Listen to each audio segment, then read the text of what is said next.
Kali ini kita akan belajar bab 2, yaitu tentang syaja'ah. Syaja'ah dalam kejujuran. Sekarang pengertian syaja'ah. Syaja'ah secara etimologi berasal dari bahasa Arab yang artinya berani. Adapun secara terminologi, syaja'ah merupakan keberanian yang berlandaskan kebenaran. Qulil haqqo walau kana murran. Dilakukan dengan penuh pertimbangan dan perhitungan untuk mengharapkan keridhaan Allah.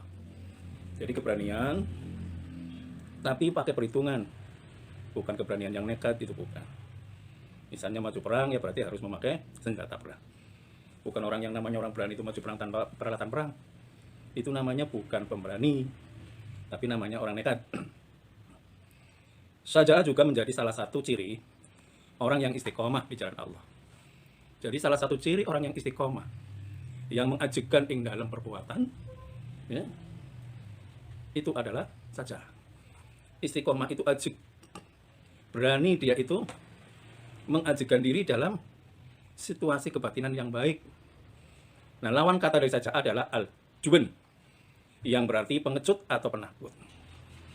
Allah selalu memerintahkan orang-orang yang beriman agar jangan pernah takut dalam menjalani kehidupan dan menegakkan kebenaran. Jadi Allah selalu memerintahkan dalam Al-Quran, orang-orang yang beriman tidak boleh untuk merasa takut dan khawatir dalam rangka menghadapi kehidupan, silih bergantinya siang dan malam, hujan dan terang. Semuanya akan kita hadapi dengan ketenangan hati, dengan keberanian. Karena apa? Keberanian itu merupakan suatu tuntunan keimanan. Orang yang berani dengan berlandaskan keimanan, itulah nanti jadi orang-orang yang selamat. Wala tahinu wala tahzanu wa antumul a'launa in kuntum mu'minin. Wala tahinu, dan janganlah kamu merendahkan dirimu. Jangan kamu merasa lemah. Wala tahzanu, dan janganlah kamu merasa susah. Wa antum, sedangkan kamu sekalian a'launa, itu adalah orang-orang yang tinggi, ya, orang-orang yang mulia. In kuntum, ketika adalah kamu sekalian itu mukminin, jadi orang-orang yang beriman. Dan janganlah kamu merasa lemah, dan janganlah pula bersedih hati, sebab kamu paling tinggi derajatnya jika kamu orang-orang yang beriman. Itu surat Al-Imran ayat 3. Nah, sekarang macam-macam saja. Syaja'ah harbiyah, yaitu keberanian yang terlihat. Misalnya keberanian dalam medan tempur di waktu perang. Ini keberanian, tapi yang masuk ke dalam keberanian harbiyah. Terlihat orang itu gagah berani dalam berperang. Katon kendele. Nah, itu termasuk syaja'ah harbiyah. Dan yang kedua, syaja'ah nafsiyah. Keberanian menghadapi bahaya atau penderitaan dan menegakkan kebenaran. Misalnya keberanian untuk mengendalikan diri saat marah. Nah, ini nafsi. Jadi keberanian dalam rangka mempertahankan keimanan kita. Iman kita tidak lepas dikarenakan kekurangan harta. Ini namanya syaja'ah nafsiyah. Nah, keberanian yang mengendalikan diri sendiri di kala marah, ini pun juga namanya nafsiyah. Makanya pernah pada waktu Nabi Muhammad pulang dari peperangan yang sangat dahsyat, lalu begitu pulang Nabi mengatakan, kita baru pulang dari peperangan kecil. Para sahabat bertanya, ya Rasul, peperangan yang begitu hebat dikatakan peperangan kecil, Rasul. Apakah masih ada, Rasul, peperangan yang lebih besar? Nabi mengatakan peperangan yang besar ini adalah pengendalian diri nafsu kita pada waktu kita dalam keadaan marah. Ini termasuk syaja'ah nafsiyah.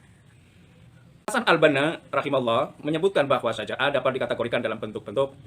Satu, as-sarahah fil haq, terus terang dalam kebenaran. Ini dibagi oleh Imam Hasan al-Banna, yaitu syaja'ah. Yang pertama, as-sarahah fil haq, terus terang dalam kebenaran, berpendirian tetap dalam rangka mempertahankan kebenaran yang hakiki. Qulil haqqo walau kana murran, ya, berpegang teguh yang hak sekalipun dalam keadaan pahit sekalipun. Ini persis bagaikan orang yang berpegang agama di akhir zaman, yaitu persis bagaikan orang yang memegang bara. Panas memang, tapi kalau dilepas kita bahaya. Yang kedua, kitmanus sir, menyebutkan rahasia, tidak membukanya apalagi menyebarluaskannya. Nah, ini termasuk perilaku saja. Kitmanus sir, menyimpan rahasia. Dia tidak mau untuk membuka kerahasiaan orang lain. Ya, ini termasuk saja. Sebab biasanya orang itu gampang membuka aib orang lain. Tapi menurut Imam Hasan al-Banna termasuk saja'ah dalam perilaku, yaitu kitmanus sir, yaitu mampu menyembunyikan kerahasiaan orang, tidak mau untuk menyebarluaskan. Yang ketiga, al-i'tiraf bil khata, mengakui kesalahan. Ini juga berat. Setiap manusia itu pasti mempunyai kesalahan. Karena apa? Karena dasar manusianya itu sendiri. Manusia itu dicipta oleh Allah dari bahan tanah liat yang memungkinkan untuk berbuat salah. Makanya dikatakan insan. Insan itu dari kalimat nisyan. Nisyan itu yang artinya adalah tukang kelalaian.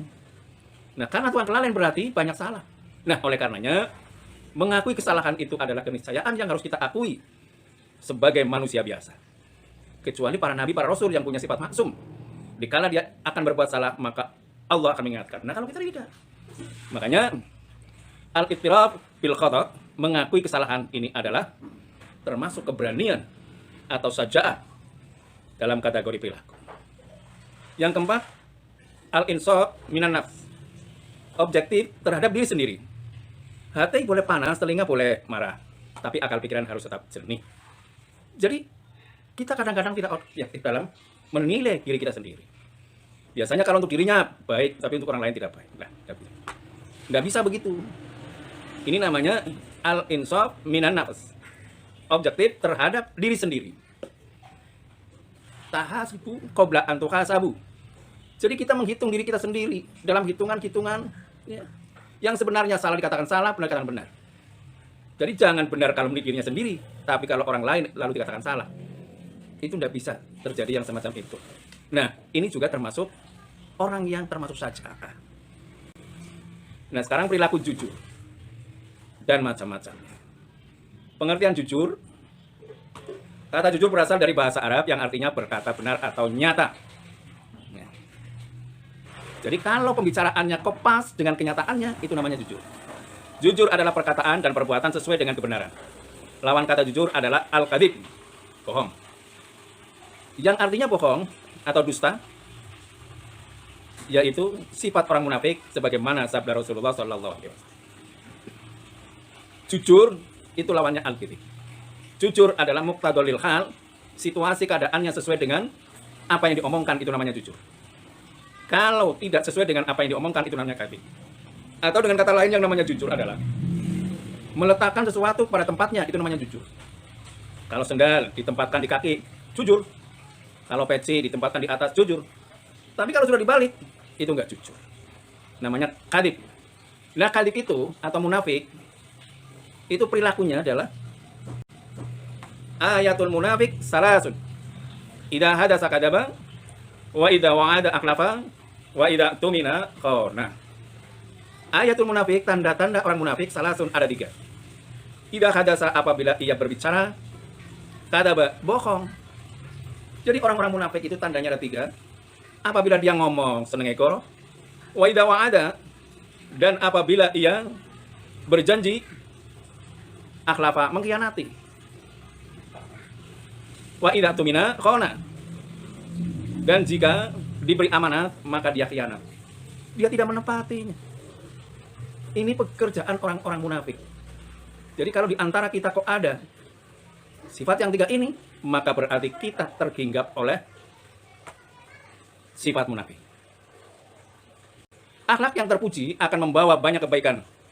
Sebaliknya, perilaku yang tercela akan membawa dampak keburukan sebagaimana dijelaskan dalam hadis An Abdullah bin Mas'ud radhiyallahu an qala Rasulullah sallallahu alaihi wasallam, alaikum, atasmu sekalikan bisidqi, dengan kejujuran. Fa inna sidqa, maka sesungguhnya kejujuran iku yahdi, menunjukkan kepada kamu ilal birri, kepada kebaikan. Wa innal birra yahdi ilal jannah, dan kebaikan akan menunjukkan kepada kamu ke dalam jalan surga. Wa ma yazalur rajul, dan tidaklah akan dikatakan sebagai seorang laki-laki yasduqu, itu jujur, wa yataharra as-sidqa, dan orang itu dikatakan jujur, hatta yukdaba, sehingga ia ditulis indallah, ada di samping Allah, siddiqan, orang yang jujur. Wa iyyakum, dan takutlah kepada kamu sekalian, wal kadhiba, tentang kebohongan. Fa innal kadhiba yahdi ilal fujur, karena kebohongan itu akan membawa kepada kita sekalian kepada kehancuran. Wa innal fujur yahdi ilan nar, dan kehancuran itulah yang akan membawa kita kepada neraka. Wa may yazalur rajulu yakdzibu wa yataharra hatta yukdzaba indallahi kadiban. Tidaklah dikatakan seorang laki-laki itu tukang bohong apabila laki-laki itu telah tercatat oleh selalu dusta. Seorang senantiasa berlaku dusta dan selalu dusta sehingga dia tercatat di sisi Allah sebagaimana pendusta. Itulah yang mendasari perilaku jujur. Macam jujur dalam niat dan kehendak. Melakukan segala sesuatu dilandasi motivasi yang hanya mengharap ridho Allah, itu namanya kejujuran. Jadi niatnya hanya kepada Allah semata, ya. Tidak kepada yang lain. Itu namanya kejujuran. Jujur dalam ucapan. Jujur dalam ucapan adalah bentuk kejujuran yang paling umum. Orang yang berkata jujur akan mudah dipercaya oleh orang lain. Orang lain merasa senang ketika bersamanya. Dan sebaliknya, orang yang berdusta akan secara otomatis dijauhi dan dimusuhi. Makanya usahakan kita jujur dalam ucapan. Orang yang ucapannya tidak jujur, maka apabila sudah dicap oleh masyarakat orang itu tidak jujur, maka orang itu sama tidak menjaga agamanya. Dan salah satu orang yang besok akan dimasukkan ke dalam surga, akan mencicipi kenikmatan surga, itu adalah hifdzul lisan, yaitu orang yang menjaga lisannya, yang jujur. Yang ketiga, jujur dalam perbuatan. Dalam perbuatan berarti melakukan segala perbuatan secara benar. Ada keseimbangan antara yang ada di dalam hati, ucapan dan perbuatan yang dilakukan ketiga-tiganya harus sesuai. Jadi apa yang ada dalam hatinya dan apa yang dikatakannya itu sesuai dengan apa yang dilaksanakannya. Itu namanya jujur dalam perbuatan. Sebab tidak sedikit orang ngomongnya mungkin kelihatan jujur, tapi dalam perbuatannya sama sekali tidak mencerminkan bahwa orang itu adalah orang yang jujur. Nah, ini tidak termasuk perilaku jujur. Ya, jujur dalam perbuatan juga mengandung makna bahwa seorang harus melakukan sesuatu hanya didasarkan hanya kepada keridhaan Allah. Jadi hanya mengharap keridhaan Allah semata. Jadi dia berperilaku apa saja hanya karena Allah, bukan karena yang lain. Itu adalah kejujuran. Berbuah kepercayaan. Jujur juga membuat hati kita tenang, sedangkan berbohong membuat hati kita was-was. Allah memerintahkan perilaku jujur dalam beberapa dalil. Ya ayyuhalladzina amanu taqullaha wa kunu ma'as-shadiqin. Wahai orang-orang yang beriman, bertakwalah kepada Allah dan bersamalah kamu dengan orang-orang yang benar. Nah, sekarang hikmah kejujuran. Hikmah kejujuran yang pertama merasakan ketentraman hidup. Yang kedua merupakan amalan yang dapat mengantarkan ke surga. Yang ketiga mendapat kepercayaan orang lain. Dan yang keempat mendapat keberkahan hidup dari Allah. Ini yang penting, keberkahan hidup. Sebab manusia hidup di dunia ini kalau tanpa berkah maka tidak ada artinya. Buat apa harta banyak tapi tanpa berkah? Sampai di sini, mudah-mudahan ada manfaatnya. Insya Allah lain kali kita sambung kembali. Assalamualaikum warahmatullahi wabarakatuh.